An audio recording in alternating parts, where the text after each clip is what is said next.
Hello everyone, and welcome to my Duel Today official news channel. I hope everyone is having a wonderful day. Before we begin, please hit the subscribe button and give this video a thumbs up. Days of Our Lives doesn't take a break during the holidays. From Christmas to New Year's Eve, the show included a variety of stories and plot points, including drug overdoses, therapy disclosures, possible big plot points, and of course, classic blackmail. That is very Salem. Congratulations to the large New Year's Eve celebration for appearing to be a party. There were more than 5 individuals idling around talking. It felt really colorful with all the trimmings and decorations. Though it wasn't as extravagant as the gatherings in the town square or at Julie's, it wasn't all that bad either. However, I'm usually kind of shocked at how well behaved everyone is at these events. Everyone is just quietly sipping champagne occasionally without going overboard. With Holly's uppers, that is. Stories about teenage drug use aren't really novel or exciting. But at least we avoided the Saved by the Bell scenario by using tainted drugs instead of caffeinated pills. Yes, I was merely searching for a reason to include the video below. I wish I could say Holly doesn't die, but even though I think she'll survive, the spoilers for next week don't look good. But my God, taking Nicole's other child away from her as well would be incredibly cruel. Holly, you need to get on board. This is not what your mom needs right now. Aside from that tragedy, the year ended with the reunion of existing couples rather than the actual kissing of new ones. Among them were Johnny and Channel, Xander and Sarah, and even Stephanie and Everett. We've never met them before, but not each other. Alex and Theresa were pretty much the only new couple to lock lips, and they're dead. There's probably a metaphor there about how new plots emerge and eventually die while old ones keep coming back. But I'll let you figure that one out for yourself. However, since we're talking about couples, I thought I'd list some of my favorites and least favorites from the previous year. Inability to launch. Chad and Stephanie were a mixed bag. At first, I liked them for their sweetness, though perhaps I was being too kind after her affair with Alex. But eventually I became tired of them. I'm not sad about their separation, and I think practically everyone else who is watching is too. And she and Everett are already much more interesting to me. Trip and Wendy never did take off, and it appears that Wendy will soon be shipped off.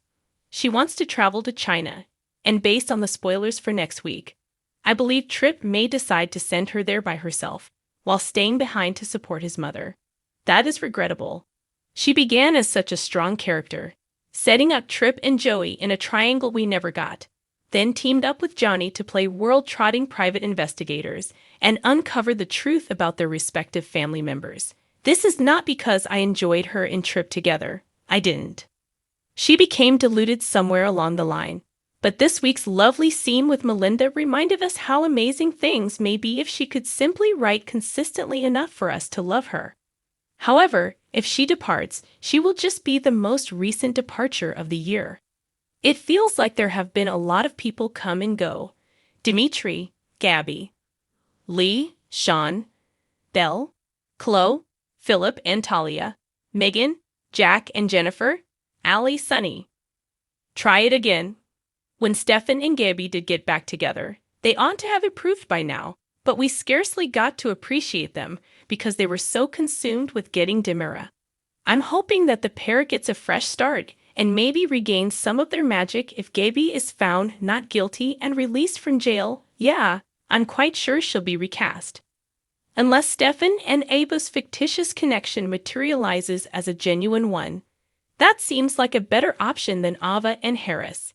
And it would be the ideal opportunity to have a recast Gabby emerge from prison and start chasing after Ava. And Eric and Sloan too.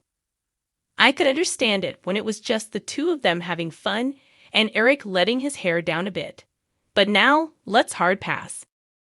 A snip of magnificence.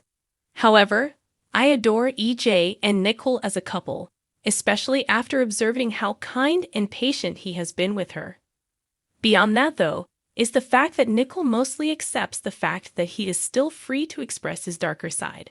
Heck, Nicole only gave him an eye roll when he attempted to have Xander and Ava rubbed out at one time. Really? Just before we go to give birth? EJ, priorities first.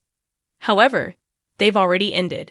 Nicole just told Marlena that she has always desired Eric more than EJ, which is particularly prophetic given that her child is actually Eric's. Another couple that caught me off guard with how much I enjoyed it was Chloe and Xander. They were all in on living, working, and just being together, and they moved strangely quickly. Despite this, they felt like a mature and enjoyable couple.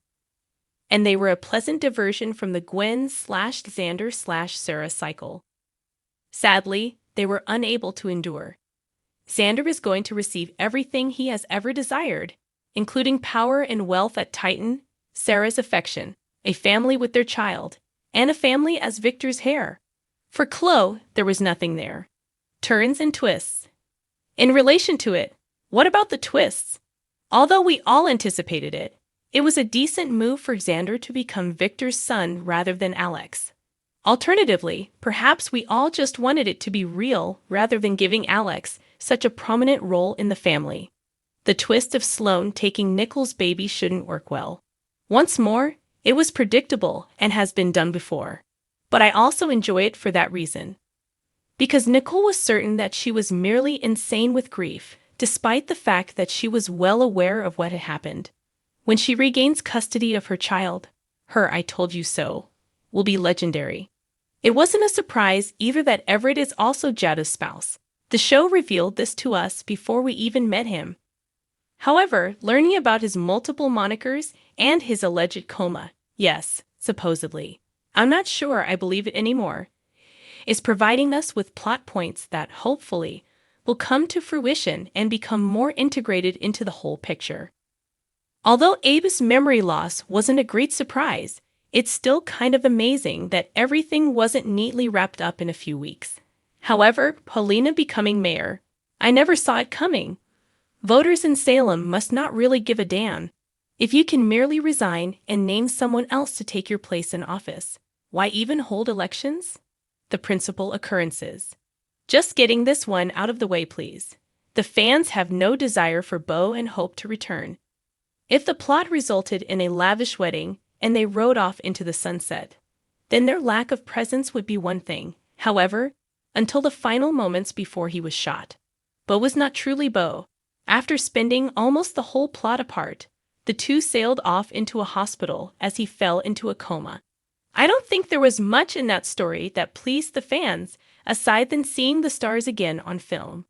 However, a number of tribute episodes, flashbacks, and some incredibly moving performances perfectly handled Victor's passing. Kudos in particular to Suzanne Rogers and Wally Kurth. Budget constraints simply don't allow for that anymore. So instead of the wonderful, crowd-pleasing funeral we had hoped for, we ended up with something that ranged from tears to a nerve-wracking birth. Furthermore, the revelation that Xander was Victor's son all along fulfilled a long-held desire for his admirers and solidified Xander's status as a member of the family. However, even Paul Telfer concedes that people appear to have an excessively soft spot for Xander. After all the allegations, Days of Our Lives fired Albert Allaire, which was another major story, and I'll include that in the year-end win category. The cast puts their all into bringing us the program every single day, regardless of how much you enjoy each story. It sounds like they had been under his rule for years, and they didn't need or deserve the extra burden. Nefarious activities. Thanks for watching. If you like this video, so please don't forget to subscribe my channel and don't miss any update.